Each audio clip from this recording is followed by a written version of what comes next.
Today I'd like to answer a question somebody put to me a while ago now, and I haven't got around to answering it or trying to answer it.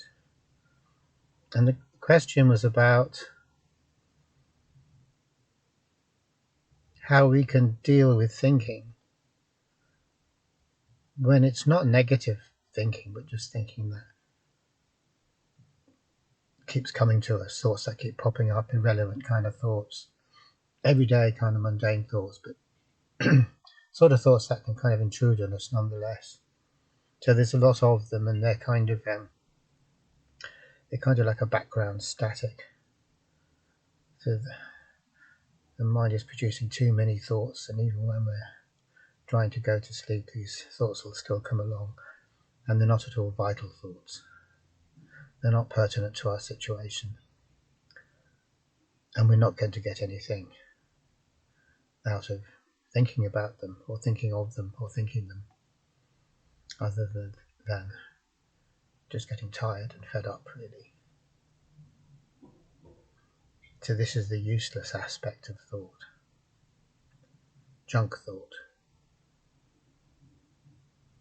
I have no idea what percentage of thought is pertinent and potentially useful versus what percentage is pure junk. I'm not quite sure how you'd work it out, but it'd be an interesting thing to know. Probably most people, if they went into it at all, would probably say most of our thinking is junk thinking.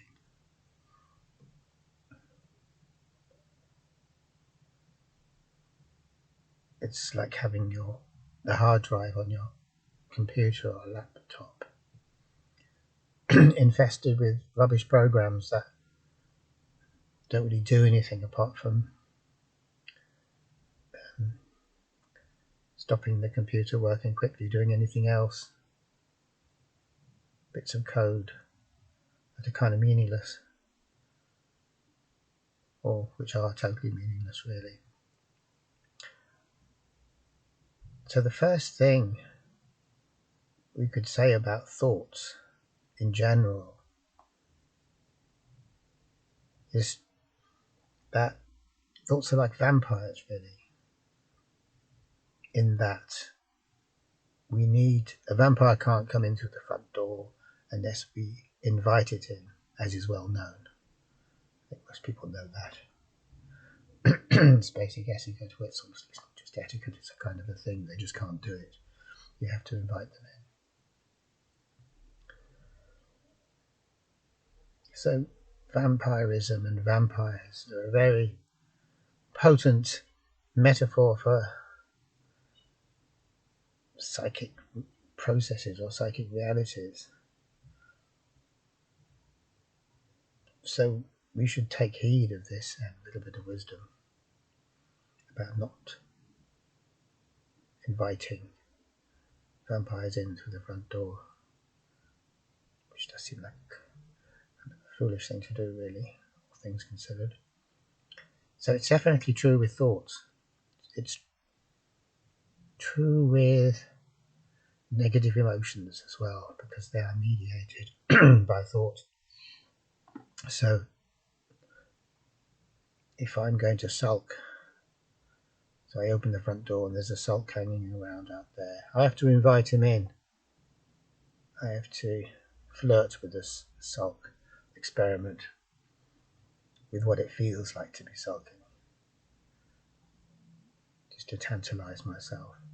And then, of course, when I've done that, I'm stuck in the sulk, because it's not so easy to reverse steps and get back out again. And then I'm stuck in a rotten sulk, who knows for how long. A long time, maybe hours and hours, absolutely stinking rotten sulk.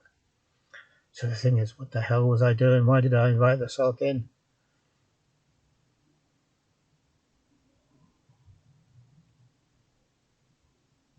Which is not just true for sulks, it's true for all sorts of jealousy or bitterness, or being in a bad mood, feeling cranky. All of these things we invite. So the question then is, why do we do this? Why do we, going back to the example of the sulk, why do I invite the sulk in? Seeing as nothing's going to come out of it but me having to go through a really rotten time for however long, and then very slowly, very gradually, very painfully coming out of it again. And feeling like a real idiot, of course, as well. Because I am, really. So the thing about when we start experimenting just to see kind of what it feels like, suppose I did go into a sulk, what would that be like?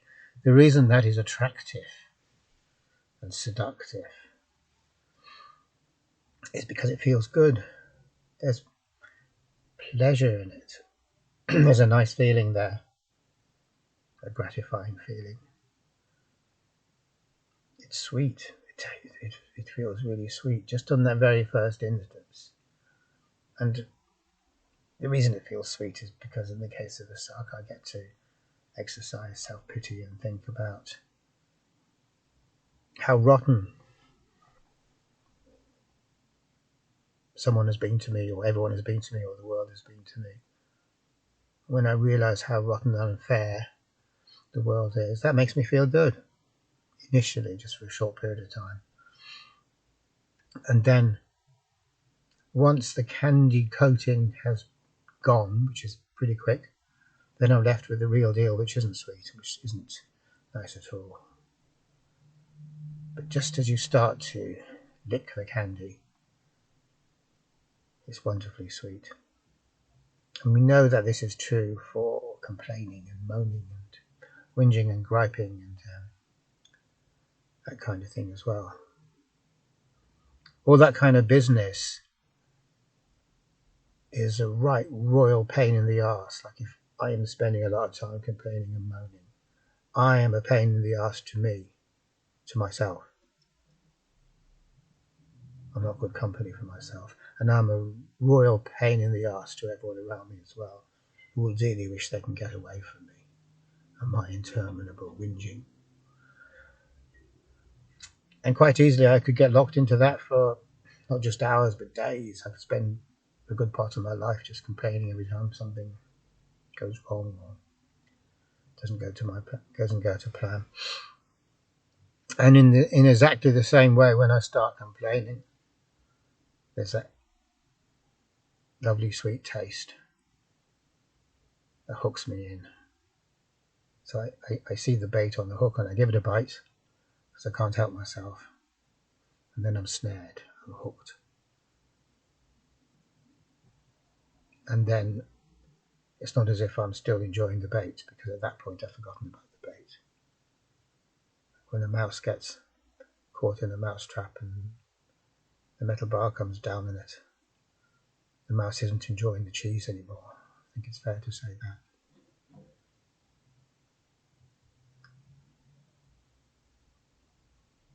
So that's one way to look at why we invite thoughts in, and in particular what people call negative emotions.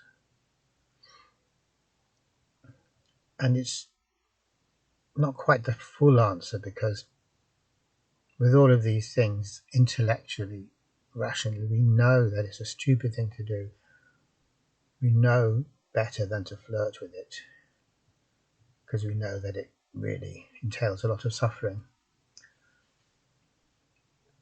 And no matter what else, none of us want that suffering. That's not what we really want. We just want to feel kind of validated in some way, feel good about ourselves for a minute. And yet, even though we know, I might have had a lifetime of experience falling into sulks and wishing I hadn't on some level, there's something in us still does it, is what I'm trying to say. So there's a traitor inside us, and the traitor we'd open the door, and there stands the sulk, just to carry on with that example. And before I can stop it, the traitor inside me says, "Oh, won't you come in?"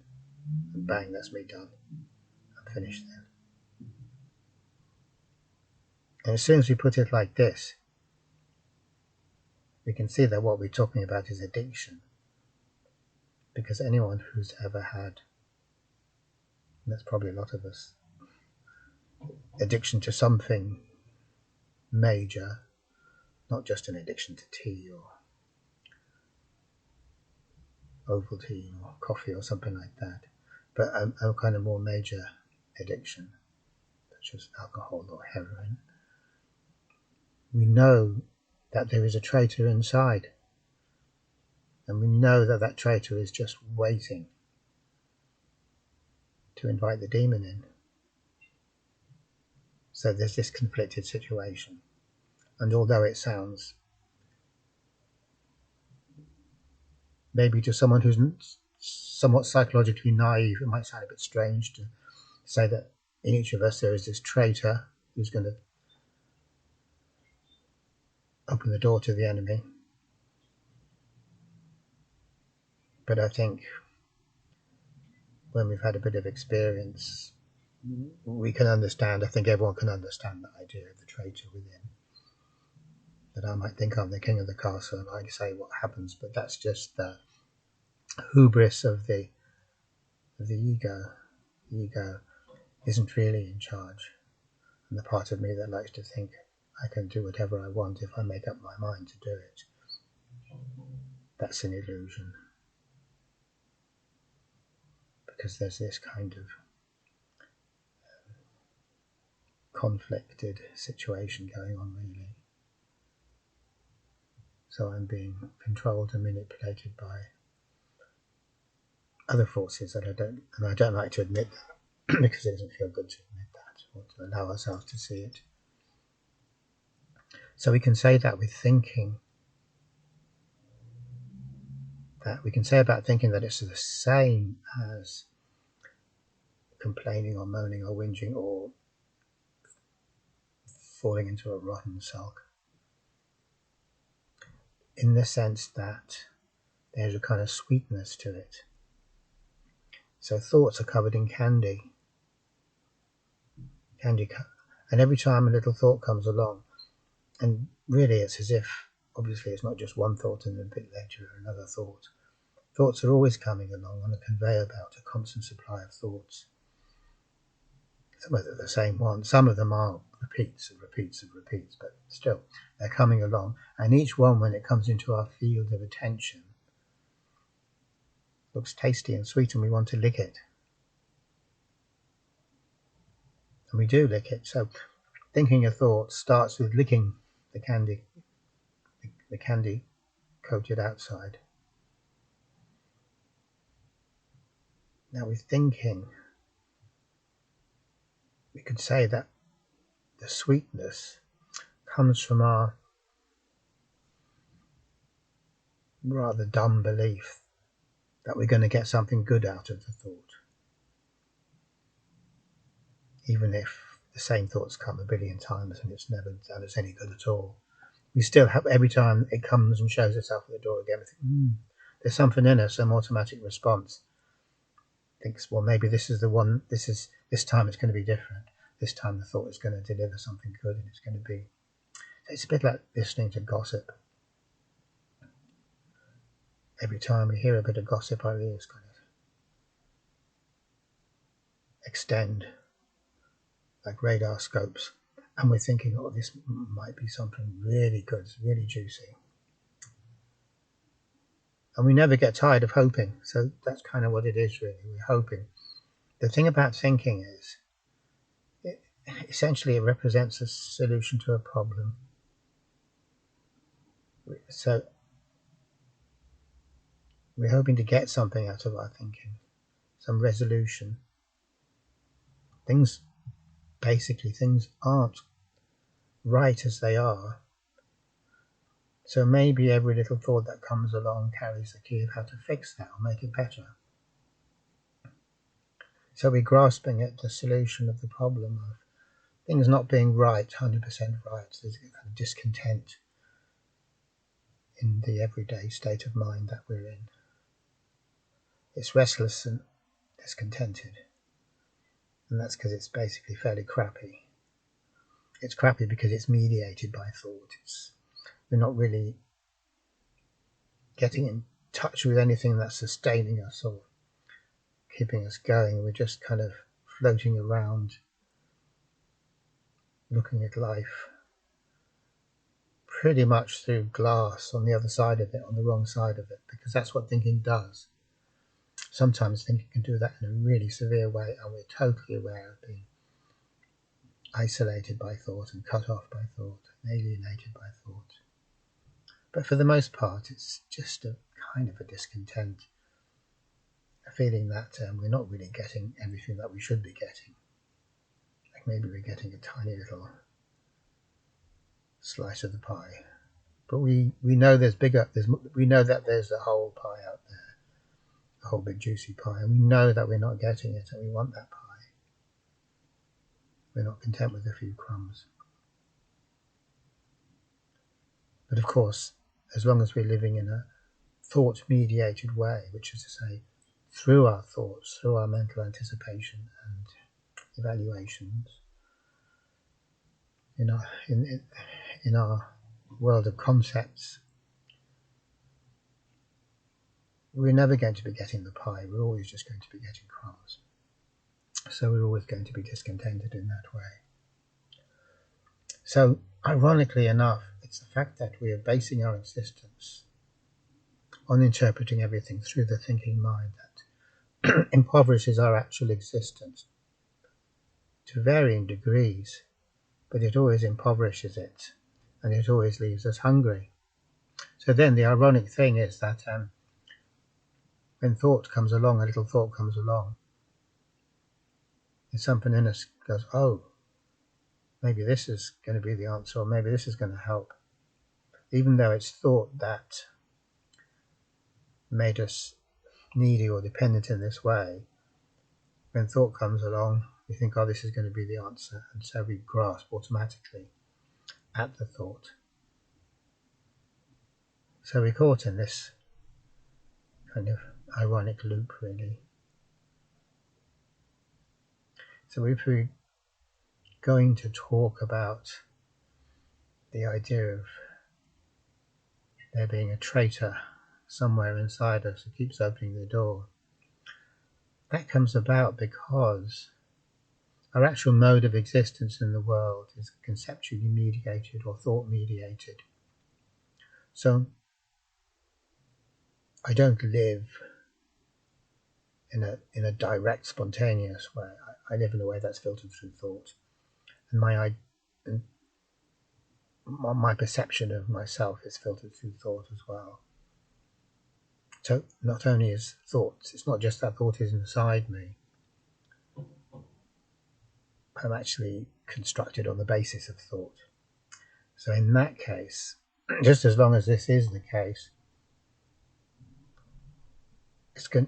it's no surprise that I'm going to fall for the tricks of thought. Every time a thought comes along, that I'm going to fall for it.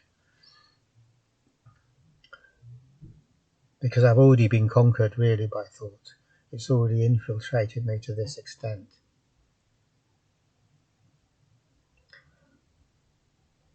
So I've been set up. And because I am in this state, I'm now dependent on thinking to try and get me out of the impoverished or depleted state that I'm in, this unsatisfactory state. Because I can't just be, because I haven't got any being. Because when I exist in a thought mediated way or a conceptually mediated way, there is no being in that. A concept is not a real thing, it's a description of a real thing. So it's like a photograph of a roaring fire in the hearth in the middle of January. It might look nice, but it's not going to warm us up at all. And that's true for everything thought produces. Thought was never meant to produce realities. That's not its brief, really. It deals in descriptions, which is fair enough. It's okay to describe reality. But then we end up in this wall-to-wall world made up of wall-to-wall descriptions. So that's the first thing to understand about why we're so helpless and why we keep on thinking, and why we can't just resolve not to think or try some kind of a method or gimmick to stop thinking. And we've all tried that, and we all know it doesn't work, which is why we end up asking the question, what can I do about my thinking? If we do ask it, not everyone will ask it,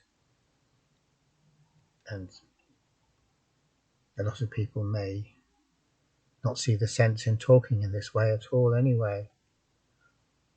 I remember one guy saying to me, why shouldn't I think? What's wrong with thinking? Why can't I go around thinking? Which is a very good question. And the answer is, I guess, of course you can carry on thinking.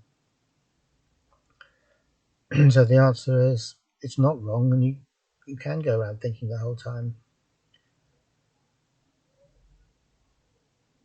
But sometimes the thinking that we're being subjected to gets to us too much, and we realize that actually, whereas normally everyday thinking is just kind of some kind of light entertainment, it passes the time, some of it might be quite interesting, and even the stuff which is boring, even the boring thoughts, they're okay. It's like watching bad TV or watching reruns. It's okay, it entertains us. But then supposing something switches, and it's still entertainment because it's sucking in our attention, but it's negative entertainment. It's horrifying us or frightening us or making us feel really bad about ourselves. So in that case, we become interested in a more genuine way in getting to the bottom of it and understanding thought and finding out what helps to free us from this situation. And I suppose it is also possible to get to this point of being sincerely interested in what the hell the thinking process is all about, just out of curiosity. I mean, there's this thing going on the whole time called thinking. What the hell is it? What's it about? And we all know that when we have a moment's relief from it, that there's something about that moment when we're not being sucked up in the constant thought stream. That is kind of like when we come back to our senses, and we know that that's what life is about, not about thinking about it. So naturally we would expect that there to be some curiosity about, well, what the hell is going on here? Why is my reality being degraded constantly? And why do I seem to be so satisfied with living in that degraded state of reality and not really be that bothered about it, maybe occasionally bothered, but not seriously bothered, not bothered enough to ever do anything about it. And yet we would imagine that this would be a big thing, a really big thing. So why isn't it? Why doesn't it seem to be? Okay, thanks for watching.